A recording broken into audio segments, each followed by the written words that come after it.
How to increase PHP's post max size value using CloudLinux's Selector in DirectAdmin. We assume you have already logged into your DirectAdmin account. Scroll down. Now click Select PHP Version icon. Then click the Options menu.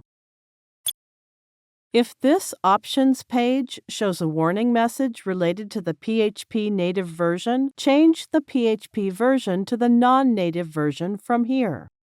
Scroll down. The current max size for the post method is 8 megabytes. Its value lies anywhere between the values of upload max file size and memory limit. Now change the post max size value as per your requirements. Success! The post max size value has increased. This is the end of the tutorial. Thank you for watching.